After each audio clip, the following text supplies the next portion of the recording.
Sí, y en este momento es que vamos a tomar contacto con Eduardo Sosa. ¿Usted se acuerda de quién es Eduardo Sosa? Sí, sí, Eduardo Sosa, sí. Fue funcionario, uno de los pocos funcionarios que Larguilíneo, renunció. flaco, alto, Sí, elegante, pero no me refiero a clásico. lo físico, Ah, sino a la actitud que tuvo y que tiene, seguramente, y a la decisión que tomó, que no es muy habitual que alguien que sea funcionario de un gobierno renuncie a propósito con de... motivos de ética. Bueno, sí, Claro. exactamente, sí, Ujú. ese es el tema. Y también por eso es que llamamos para consultarlo, porque él ha tenido alguna participación en relación a, bueno, a tratar de que podamos entender de qué se trata y por qué no debiese ocurrir esta dación o donación de terrenos, de esto que venimos hablando hace varios Ujú. días, a esta empresa cuyo nombre de sociedad anónima es el El Azufre. Azufre Sociedad Anónima, Claro, el Azufre que hoy tiene repercusión en diarios nacionales. sí, y que debe llamarse el Azufre porque hay termas, ¿no? Hay aguas termales ahí A también, lo en mejor ese por lugar. eso. Entiendo que puede ser por eso, pero quien sabe de esto seguramente es Eduardo Sosa, con quien ya tomamos contacto. ¿Cómo le va? Buen día, Eduardo. Buen día, ¿cómo están ustedes? ¿Qué Bien. tal? ¿Qué dice Eduardo? Buen día. Mu- Emilio y Ariel lo saludan. ¿Qué tal? Un gusto un saludo a la audiencia y un gusto estar con ustedes. Yo Bueno. pensé que me iban a llamar por la guitarra, porque yo también toco la guitarra. Ah, ¿toca flamenco usted también? ¿O No, guitarrea con no, No, otro es más género? telúrico, me parece. lo mío fue más telúrico y ya, bueno, Más tonadero. la fui dejando de a poco por las obligaciones Bien. ¿Toca laborales. guitarra criolla o eléctrica? Criolla, criolla. Criolla, bueno. Bueno, algún día nos manda alguna Es grabación o algo. más tonadero, don Eduardo Sosa, me parece, ¿no? Sí, no, me encanta el folclore, digamos, es la música de mi pertenencia, pero no era tan tonadero, hay que ser muy virtuoso en la guitarra. Claro, claro, ahí Ujú. hay que saber, de verdad. Hay Sí, que saber sí, los punteos esos que hacían los Sí, tal cual. que parece el de Dire Straits, ¿cómo se llama? Mark Knopfler. McNaughton. Knopfler. Bueno, pero ahora vamos a hablar de un tema menos feliz y tiene que ver con esto que hemos conocido, decreto del 23 de diciembre, o sea, un par de días antes de la Navidad, un día antes de la Nochebuena, que el gobernador de Mendoza firma un decreto para darle de manera graciosa 12.000 Sin hectáreas, costo. 12.000 hectáreas a una empresa, a una sociedad anónima, que ha desencadenado, Sí. en realidad, que tiene más que ver con opiniones y posiciones que con algo concreto, porque lo concreto es que, por ejemplo, en Fiscalía de Estado le han dado dictamen favorable. Sí. Y a medida que pasan las horas vamos a enterarnos de a poquito algunos detalles de esta sesión. Así que Eduardo seguramente tiene algo para decirnos que va a acumular en Sí, a esto que clarificar vamos también. sabiendo de a poquito. Lo escuchamos, Eduardo. Sí, básicamente dos cosas. A Sí. lo que ustedes estaban comentando, yo creo que el fiscal de Estado, a la luz de toda la nueva información que se va gestando alrededor de esto, debería reevaluar el dictamen. Es algo común, digamos, no es algo fuera del proceso administrativo. Claro, porque hay nuevos elementos Hay nuevos elementos jurídicos. y elementos Ujú. significativos Claro. en relación a los propietarios originales de las tierras, y hay que hacer un análisis un poquito más sesudo de los fundamentos de ese decreto.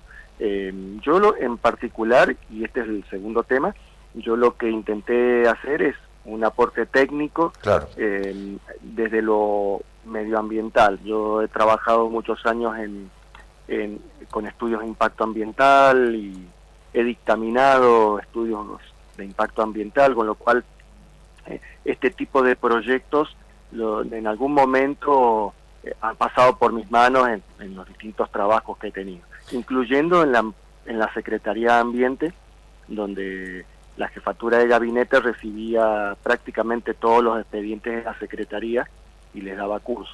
Claro. Entonces, intenté poner un poquito de aporte técnico porque, bueno, se está hablando mucho de de la legalidad y de la legitimidad de esta sesión, lo cual es un tema súper importante porque habla de otros temas que son cruciales para el país, como la corrupción, como la transparencia, como el buen acto de gobierno, la calidad de los gobernantes. Eso está muy bueno. Pero hay una cuestión técnica insoslayable y yo intenté hacer ese aporte. Claro. Hice un pequeño trabajo y llegué a una conclusión que es personal, que por supuesto puede ser debatible, que ese proyecto no pasaría a la evaluación de impacto ambiental porque choca con varias leyes que prohíben muchas de las actividades que pretenden hacer ahí en la zona. Claro, Entonces, le contamos a la audiencia, estamos hablando con Eduardo Sosa, que él desde su conocimiento, idoneidad y experiencia, habla sobre este proyecto y sobre el propio plan que ha exhibido la empresa, ¿no? sí. Y que a propósito de esto es donde usted evalúa que es inviable. Claro, porque en realidad no se puede hacer una evaluación exhaustiva del proyecto si no se tiene ese famoso master plan que es un poco el sueño, es el proyecto de los proponentes de qué quieren hacer en el corto, mediano y largo plazo. No se puede evaluar esto de a poquito, digamos, primero evaluamos una partecita, después la otra. Ya hay antecedentes en la propia Secretaría de Ambiente de que es absolutamente necesario evaluar el proyecto de forma integral. Y esa información no está disponible, pero lo que sí está disponible es lo que los propios empresarios han dicho de su proyecto. Entonces yo tomé esa información y deduje más o menos la magnitud del proyecto del centro de esquí. Es una magnitud importante, es relevante. Hay muchos datos contradictorios también, dichos por ellos mismos. En algunos lugares dicen que es más grande, en otros más chico, pero en la práctica es un proyecto de envergadura y que puede tener impactos ambientales muy importantes si no se gestionan adecuadamente, si no se hacen las medidas preventivas, de mitigación, correctivas, para que el impacto de una obra tan grande de este tipo no sea significativo. Más allá de esto, la parte legal impide hacer ese emprendimiento tal como ellos lo plantean. ¿Por qué? Sobre todo la ley de glaciares, la ley nacional de glaciares, impide en áreas de glaciares hacer ningún tipo de construcción que no sean las dedicadas a la investigación, a la ciencia y a la protección específica de los glaciares. Y después, en todas las áreas, ya sea glaciares o periglaciales, donde no hay a lo mejor hielo expuesto, descubierto, sino que está bajo la tierra, hay bajo distintas formas, glaciares de escombros o demás, prohíbe el vertido de cualquier tipo de sustancia contaminante en cualquier volumen y de cualquier tipo a las zonas, porque es una zona de recarga donde los acuíferos empiezan a formarse, donde el agua empieza a incorporarse al suelo, donde nace de alguna forma la riqueza de Mendoza. Y en este caso la ley de glaciares prohíbe cualquier vertido de sustancias, y en un centro de esquí con 3.000 personas alojadas, más los empleados, más los que van por el día, con personas que van al baño, que comen, que generan residuos, más los residuos de las plantas de tratamiento y demás, sería es imposible. una contaminación en el origen mismo de las nacientes del agua, ¿no?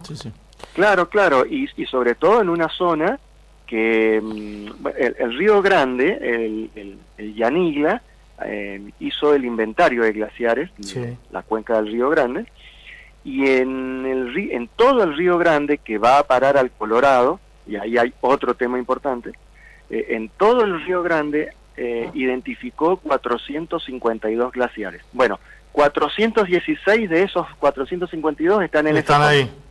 O sea, en 50 años, cuando ya no tengamos prácticamente glaciares en la cordillera, que por el cambio climático se hayan derretido, y estemos dependiendo específicamente de la nieve anual o de algún otro sistema, ese lugar va a tener agua. Miren qué importante que es. Claro. Entonces, esa importancia es la que seguramente han visto varios, y es por eso el conflicto que se está generando en este momento. ¿Cómo seguirá esto, Eduardo? ¿Qué opina usted? Yo creo que... La controversia va a seguir. Sí, el gobierno va a seguir, va a continuar, pero me parece que hay muchos elementos de prueba que indicarían que la asignación de tierras a este grupo empresario no va a cumplir su objetivo, o sea, por el objetivo por el cual le fueron entregadas las tierras, no lo va a poder cumplir, con lo cual, en mi pensamiento, ya no hay razón para asignarle las tierras, salvo que ellos puedan adaptar un proyecto, y a todo esto primero hay que discutir si esa asignación es legal. Claro, bueno, por eso le preguntaba yo sobre, o hablábamos sobre el dictamen de Fiscalía de Estado, que es lo que le da al menos viabilidad a la posibilidad de que el gobierno de la provincia, claro, que el gobierno de la provincia efectivamente le entregue esas 12.000 hectáreas a esta empresa. Sí, es importante, pero no es definitorio. No es central para todo esto. O sea, alguien que vaya a la justicia, entiendo que el señor Armañague fue con una acción de inconstitucionalidad ya, y seguramente van a haber otras presentaciones. Entonces, la Fiscalía, bueno, le tocará defender los intereses del gobierno, aunque debería defender los intereses de la provincia. ¿No? Pero bueno, esta distinción siempre la hago porque la Fiscalía de Estado, en muchos de estos últimos casos, directamente ha defendido la línea de gobierno y no el Estado patrimonial. No, y no al Estado, porque esta distinción que no es solamente retórica, ¿no? El gobierno es quien ocupa el Estado, digamos, quien ocupa el Estado durante un periodo. En este caso la lesión es para todos y todas, no es solamente para un gobierno. Sí. Así que bueno, en definitiva yo creo que aún si la asignación de tierra siguiera su curso y el gobierno no cediera en esta posición de reevaluar, de ver esto, el proyecto no pasaría a la evaluación de impacto ambiental, porque no solamente choca con la ley de glaciares, sino con la propia ley, el plan de ordenamiento territorial provincial. Supongamos, que prohíbe, ¿prohíbe qué? El plan prohíbe realizar ningún tipo de obra en zonas de alto riesgo. Bien. Y en ese lugar está el complejo volcánico más activo de la provincia, el Planchón, el Azufre, el Peteroa. O sea, estamos en la zona de mayor actividad volcánica de la cordillera de la provincia, y eso está al pie. Es como Pompeya, nada más que el tipo de volcanes es otro, digamos. Si se convocara a una audiencia pública, ¿cómo sería el mecanismo y quiénes pueden participar? ¿Cualquier ciudadano? Puede participar cualquier ciudadano, puede participar oralmente, pidiendo la palabra, puede participar... Hay que inscribirse, hay un mecanismo, hay que inscribirse previamente y esas cosas. Hay que inscribirse previamente, pero también cuando termina la lista de oradores... Espontáneamente a alguien se le cede la palabra. Claro, el instructor de la audiencia tiene que habilitar el micrófono a aquellos otros que no se han anotado. No estaban en la lista. Exactamente. Y podrían anotarse instituciones, organizaciones intermedias, entidades científicas, la universidad, el CRISIT. Sí, totalmente. Podrían también anotarse una institución de Suecia, si quisiera, si estuviera preocupada por los glaciares y quisiera incorporar algún material. ¿Y el resultado de esa audiencia es vinculante, es definitorio o solamente es a los fines informativos?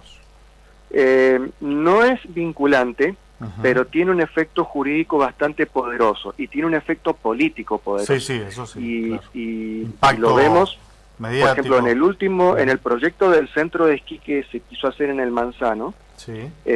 Tuvo un efecto político muy fuerte la gran cantidad de personas que, sí, sí, la gran cantidad de personas que se pronunció en contra con distintos argumentos. Eso fue un impacto político muy importante que obligó a la Secretaría, que era gran impulsora de este proyecto, a denegarle la autorización. ¿La zona de Manantiales es privada? Hay terrenos privados y hay fiscales, sí. Pero mayormente es privada. El tema es que la audiencia pública tiene efecto jurídico, porque si la autoridad de aplicación no hace responder al proponente respecto de las preocupaciones o las consultas que tiene la ciudadanía y directamente aprueba y no está fundamentando el por qué desestima esas otras preguntas, esa audiencia pública puede ser declarada nula.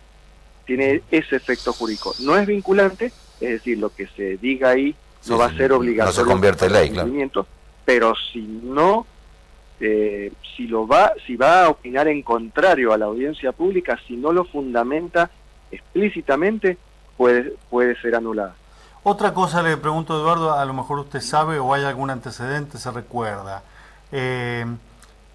Utilizando el antecedente de este caso, que fue una sesión sin cargo para una empresa privada, un grupo, una empresa, un grupo de interés, ¿podría reunirse y pedirle al Estado provincial que le ceda otros terrenos?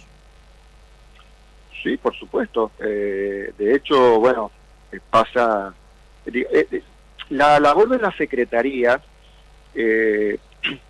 tiene como distintos puntos centrales. La que recauda es la Dirección de Protección Ambiental, con las tasas petroleras, mineras, de residuos peligrosos. La que ejecuta la política mayormente es la Dirección de Recursos Naturales Renovables, las áreas protegidas, los animales, las plantas, el arbolado público. Pero donde realmente se da la lucha, donde realmente se da la lucha de poderes, es en la Agencia de Ordenamiento Territorial, que depende de la Secretaría, y es donde están las áreas de tierras fiscales, de arraigo de puesteros y demás.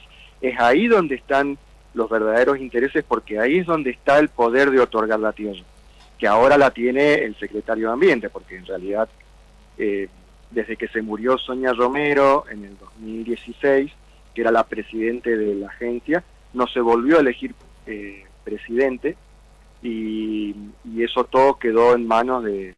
Entonces ha perdido independencia esa agencia, ¿no? Todo queda en manos de la Secretaría. Entonces, sí, perfectamente, un particular, un grupo podría solicitar tierras en función de un proyecto, de las inversiones que dice que ha hecho, que tienen que corroborarse y demás, pero sí. Bien, porque hay varios, en las redes utilizan como fundamento casi como sarcasmo, nosotros también tenemos intereses y tenemos ideas y tenemos proyectos, queremos un terreno. Pero esto perfectamente se puede solicitar. Se puede solicitar, sí, hay que hacer el trámite ante la Agencia de Ordenamiento Territorial. Y ahora ante un nuevo instituto, podríamos decir, que es lo que se publicó hoy en el Boletín Oficial, que es la Unidad de Gestión y Administración de Tierras Fiscales, ¿no? Claro, pero en definitiva sería a la agencia, porque esa unidad, que la estuve mirando esta mañana, es simplemente reorganizativa, digamos. No ya existía no su función en el organigrama. Claro, sí, es un poco reordenar el tema, que antes estaba la Dirección de Tierras, que dependía de Agricultura, y era natural que la Agencia de Ordenamiento Territorial se hiciera cargo de este tema. Pero bueno, salió ahora. Como toda herramienta, puede ser buena o puede ser mala, depende de quién la use. Está bien. Bueno, hay un terrenito que yo he visto ahí cerca del barrio cívico que no tiene mucho uso. Yo me parece que 2 o 3 nos juntamos y le pedimos que nos mandamos un edificio, flor y truco. Hay una rotondita que han puesto piedra bola a toda la rotonda, en lugar de hacer un jardín y hacer una cosa más o menos digna. Han puesto cemento y piedra bola. Eso lo podemos pedir, Eduardo. La verdad que es un lindo lugar, no hay que reconocerlo. Es un lindo lugar, debe tener un buen valor el terreno. Obstruye un poco la visual para los que hacen la rotonda de calle Peltier, pero le ponemos espejaime todo ahí. Sí, en realidad, si hoy, digo, por eso es tan importante no solamente que las instituciones funcionen, sino que haya funcionarios que funcionen. Sí, que cumplan su tarea. Que cumplan su tarea, que si hoy yo quisiera proponer la instalación de una central nuclear en esa rotonda, sí, lo podría hacer. Deberías tenerse en cuenta. La lógica es que me rechacen el proyecto de plano. Claro. Porque por distintas razones, porque el funcionario advierte que es irracional. Claro, que no lo dejen prosperar, digamos, ¿no? Que no lo dejen prosperar, pero ni decir que va a crear 10.000 puestos de trabajo, como suele ocurrir cada vez que hay un emprendimiento de esta naturaleza, ¿no?